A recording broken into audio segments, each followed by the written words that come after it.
problem. But none of them knew really to the extent to which it was a problem or how much I was doing or how frequently, exact that type of thing.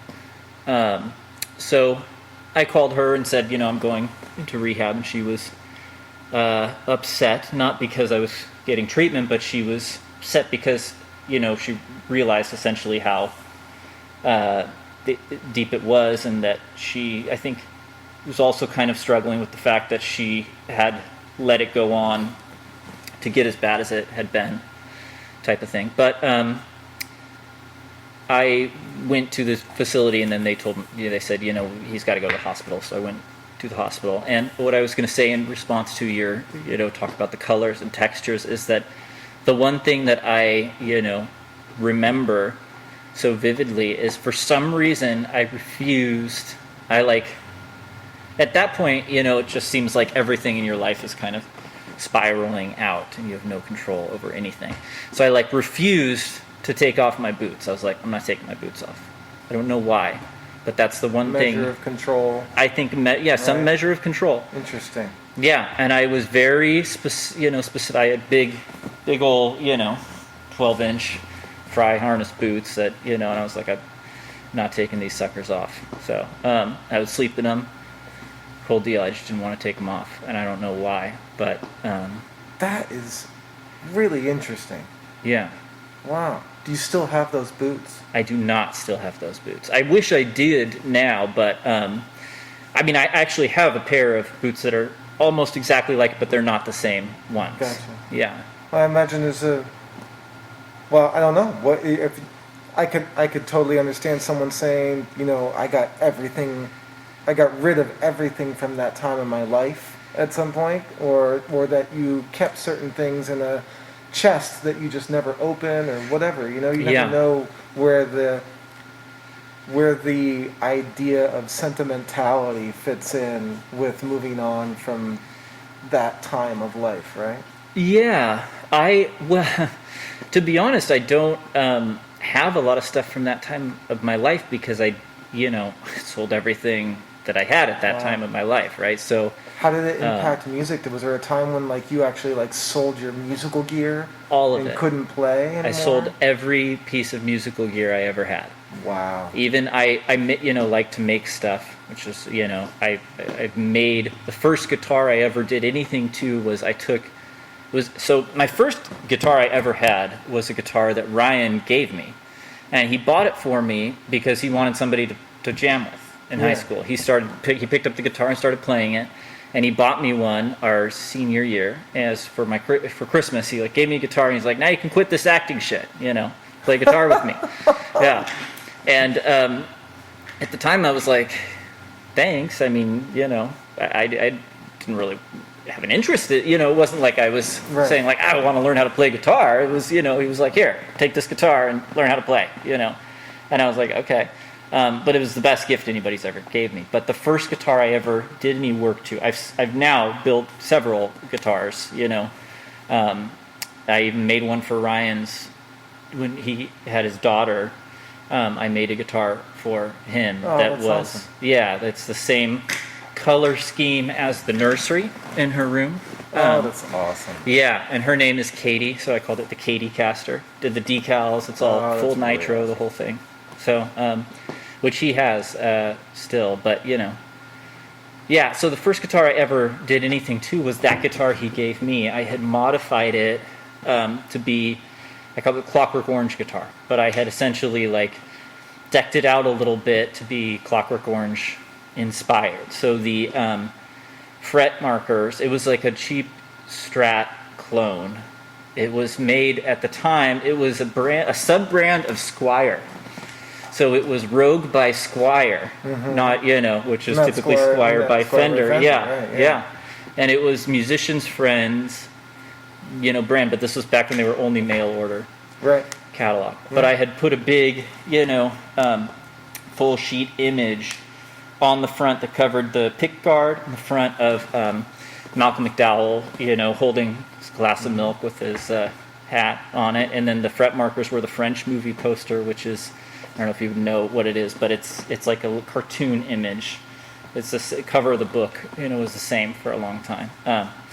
So anyway, and that I sold, of course, I sold everything. But that, What was the piece of gear that you sold that you regret having gotten rid of the most? So the thing that I regret the most of all that I no longer have is was not my favorite guitar. So all of my early guitars, and one of which was really, really great. It was an acoustic by Tacoma, that I loved. And I'm sad that I don't have it. But the thing that I'm always the most upset about is I sold my dad's guitar that was a gift to him, Wow. and it's, it was like a Takamine, type of nylon string. It was a nice guitar, and I sold it for probably nothing, right? Maybe 80 bucks or whatever. Pawn shops give you nothing for any of your gear. I still have technically my lockout is at the corner of Selma and Highland. You know that staircase that everyone skates down. That does. They're always filming like awesome skaters alling off that set of stairs there on Highland. Yeah. Just south of Hollywood. Okay. And then you hit Selma there, where you can hit that button and wait forever to cross the street if you want. Yeah. And then you walk down there. On your right is that single-story building with red doors. And it's all lockout, or maybe they changed the color to red when the ownership changed. I think in 2005 or 6. But it's 6760 Selma. Okay. And there's a white building, white row of about 14 doors, and I have the room I sublease it out to somebody permanently now because I never go there. Okay. Anymore. But it's still there. My room is actually the room where.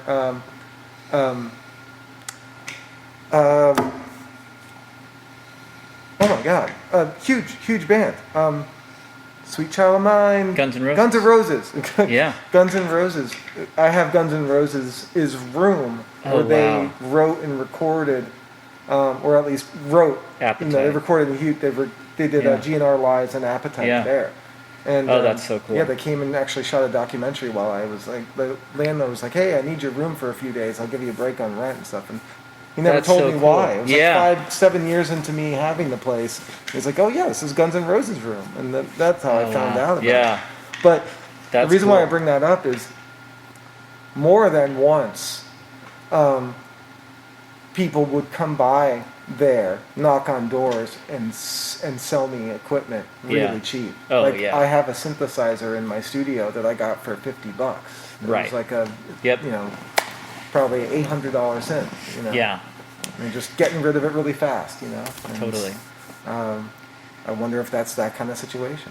Who knows? It may be. I mean, the thing about the pawn shops, which is typically where I would go, and most I think people who are have addiction issues or used to going to, is you have kind of your favorite ones that you go to, right? They're typically the ones that are the most convenient or the closest, or you go to one and they give you a little more than a different one, then you keep going back. But you go to the same pawn shops like almost every day.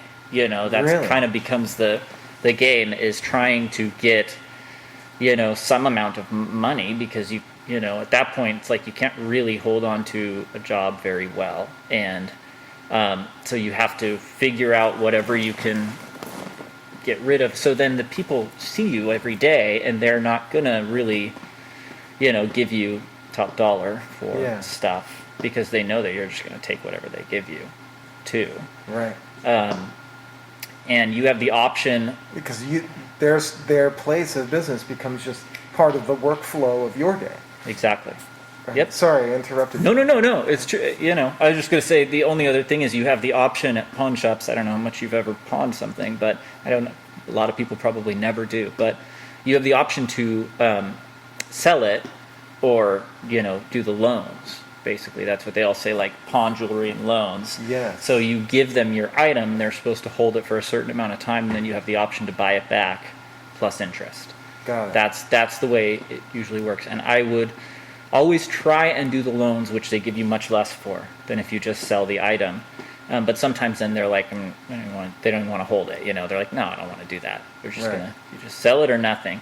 But you do the loans, and then you'd never buy it back anyway, right? So it doesn't matter. But Yeah, but Wow, that's the you- one you thing be that I going- feel the worst about is that guitar. That guitar. Of my dad's, because, yeah. Wow.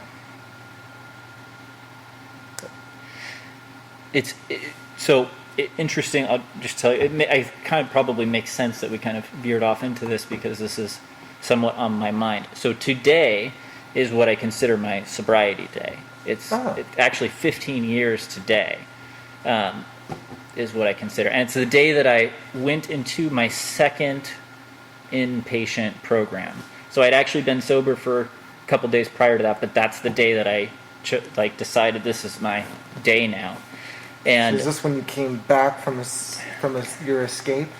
No. So I came back from my escape, and I went back to the hospital to try and finish out my detox, which was then a nightmare because leaving the hospital and getting high again threw off the whole taper program. They have you on like a methadone type thing. Gotcha. It was Suboxone, which is, at the time was like brand new, but now is, very common.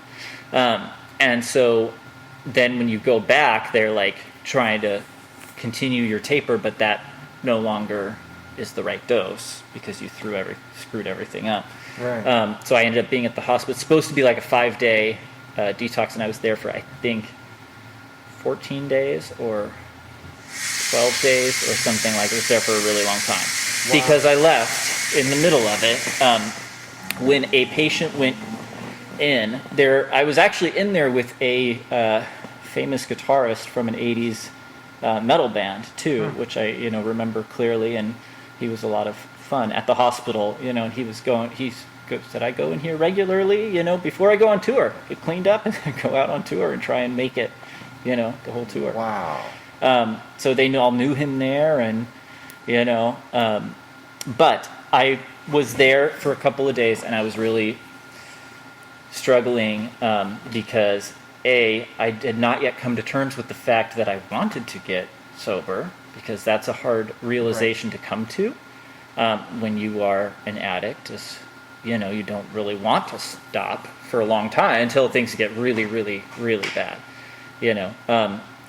And I was resisting everything, and I was a nightmare to the people at the facility. I was treating them horribly, the nurses Awesome. and stuff. I just was just rude to them, and I was snappy at them, and I did not want to comply with the stuff that the regimen that they wanted me to do. It's again a weird thing because I don't know why.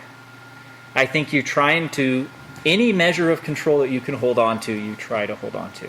Right. So I was lashing out everywhere I could. I felt like I had nothing, going on.